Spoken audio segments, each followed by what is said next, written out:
বলবো? হ্যাঁ শতদ্রুদা, এই 13 তারিখ থেকে মেসি আসছে, পুরো পরিকল্পনাটা যদি একটু বলেন।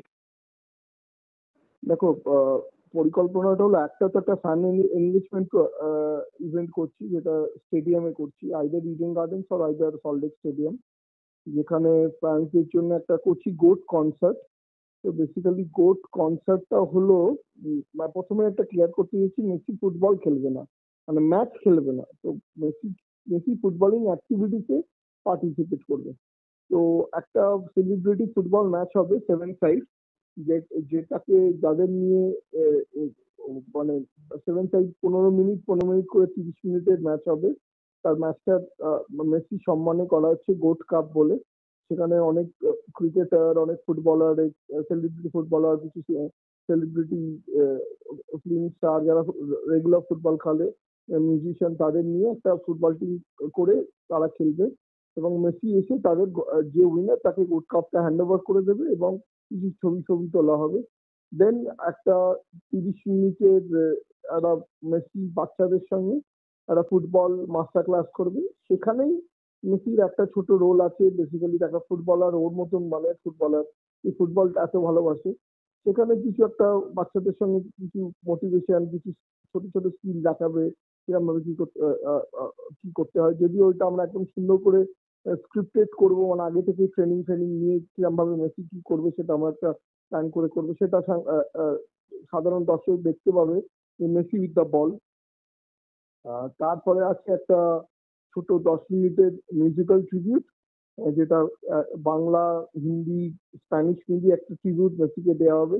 অ্যান্ড দেন একটা বড় ফেলিসিটেশন, যেখানে আমাদের রাজ্যের মুখ্যমন্ত্রী, sports minister, mayor, ডিএসএফসির president Abhishek Banerjee, আমাদের সৌরভ গাঙ্গুলি, মানে দাদার সঙ্গে একটা ক্রিকেট মোমেন্টও থাকবে ছোট, আমরা একটা এখানে করবো। লিয়েন্ডার পেস থাকবে, তারপরে আমাদের পুলিশ থেকে থাকবে, আর্মি থেকে থাকবে, তার ফেলিসিটেট করবে। তারপরে আমার স্পন্সররা থাকবে, টপ স্পন্সররা থাকবে, সেইগুলো ফেলিসিটেশন হবে। যাচ্ছি, এটা একটা 2 ঘন্টার কম্প্যাক্ট প্রোগ্রাম হবে। তারপরে মেসি চলে যাবে এয়ারপোর্ট। এয়ারপোর্ট যাওয়ার সময় শ্রীভূমিতে একটা মেসি 70 ফিট স্কোয়ার ফিটে 70 ফিটের একটা বড় স্ট্যাচু হচ্ছে, যেটা মেসি উদ্বোধন করবে। First time in the history Messi নিজের স্ট্যাচু উদ্বোধন করবে শ্রীভূমিতে। সেখানে 10-15 মিনিট থেকে ফ্রম দেয়ার এয়ারপোর্ট চলে যাবে। এয়ারপোর্ট ওখান থেকে আহমেদাবাদ চলে যাবে। আহমেদাবাদে একটা প্রাইভেট ইভেন্ট আছে। তারপরে পরের দিন সকালবেলা বম্বেতে হোটেলে কিছু মিট অ্যান্ড গ্রিট আছে। তারপরে ব্রাবন স্টেডিয়ামে একটা ছোট meet and greet plus paddle cup হবে, গোল্ড প্যাডেল কাপ। সেখানে মেসি গিয়ে প্রাইজটা দেবে, এবং মেসি সম্বর্ধনা হবে সিসিআই থেকে, ব্রাবন স্টেডিয়ামের, মানে ক্রিকেট ক্লাব অফ ইন্ডিয়া একটা ছোট্ট সম্বর্ধনা দেবে সিসিআই তে। তারপরে যাবে ওয়াংখাড়ে স্টেডিয়াম, ওয়াংখাড়েতে ওই সেম গোট কনসার্ট। গোট কনসার্টে বম্বেতে একটু বলিউড সেন্ট্রিক সেলিব্রিটি থাকবে, বাট ইন্ডিয়ান ক্রিকেটাররাও কিছু থাকবে, সুনীল ছেত্রী থাকবে। তারপরে আমরা চেষ্টা করছি সচিন আর মেসির একটা গোট মোমেন্ট করতে, একটা ক্যাপ্টেন্স মোমেন্ট রোহিত, ধোনি আর মেসিকে নিয়ে একটা, সেটার চেষ্টা করা হচ্ছে। আচ্ছা, ইডেনে আমি এটা ভুলে গেছি, বাংলার সন্তোষ ট্রফি উইনার টিমের সঙ্গে একটা ছবি তোলানো হবে, কেননা তারা এটা আমি কমিট করেছিলাম আগে। তো বম্বেতে তারপরে ছোট করে একটা ফুটবল ক্লিনিক হবে। সেলিব্রিটি খেলার পর তাদের প্রাইজটা দিয়ে বাচ্চাদের সঙ্গে ফুটবল ক্লিনিক করে মাস্টার ক্লাস দিয়েছি। তারপরে আবার ওখানে সম্বর্ধনা হবে, ওখানকার চিফ মিনিস্টার, আরো গণ্যমান্য ব্যক্তিরা ওনাকে স্পন্সররা মেসিকে ফেলিসিটেট করবে। বাট ওটা মুম্বাই শেষ হয়ে গেল। পরের দিন দিল্লি অনারেবল প্রাইম মিনিস্টারের সঙ্গে মেসি মিট করবে। তারপরে ওটা হয়ে যাওয়ার পর ফিরোজশাহ কোটলাতেও সেম ছোট একটা মিট অ্যান্ড গ্রিট আছে স্পন্সরদের জন্য। তারপরে একটা ছোট করে সেলিব্রিটি ম্যাচ, ওখানে সেলিব্রিটিরা একটু ডিফারেন্ট থাকবে। চেষ্টা করা হচ্ছে, জিটিসি চেষ্টা করছে বিরাট কোহলি আর শুভম গিল, যার 14 তারিখ খেলা আছে T20 ধর্মশালায়।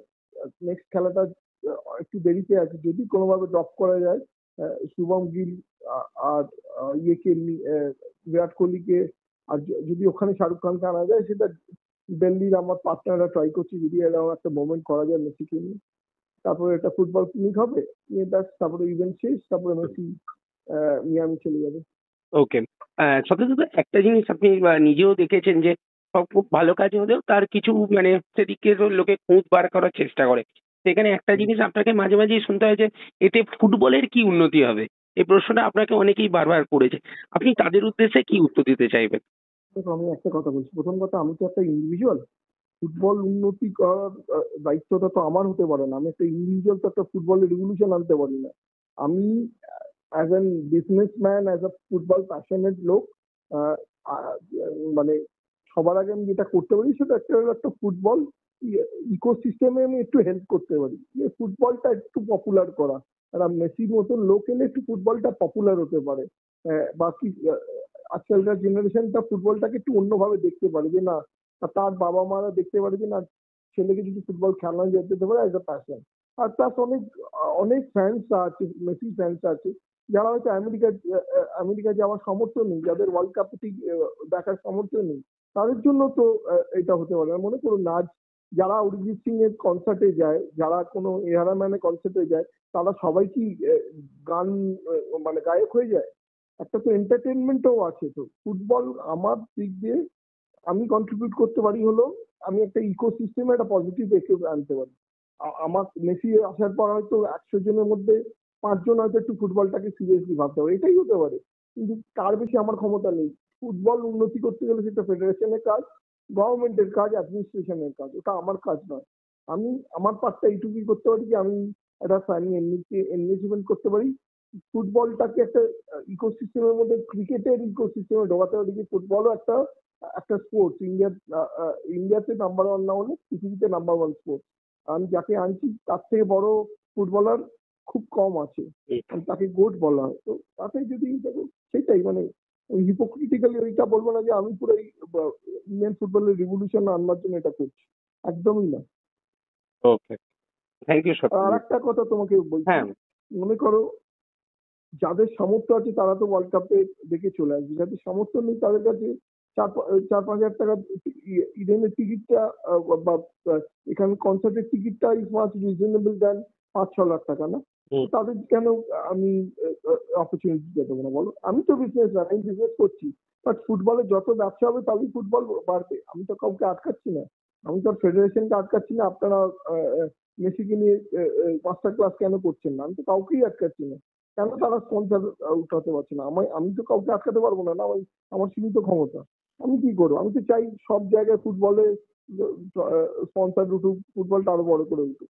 আমার কাজ হলো আমি, আমার এটা ব্যবসা, এবার ব্যবসাতে কারোর ভালো লাগতে পারে, কারোর না ভালো লাগতে পারে। আমি তো মানে কাউকে ফোর্স করতে পারি না যে কেন তোমার ভালো লাগবে না। মতামত, ভারত ডেমোক্রেটিক দেশ, আহ, আহ, স্বাধীন দেশ, মানুষের চিন্তা ধারণাকে তো আমি চ্যালেঞ্জ করতে পারি না। সে যেটা মনে করছে সে এটা বলছে, আমি আমার কাজটা করছি।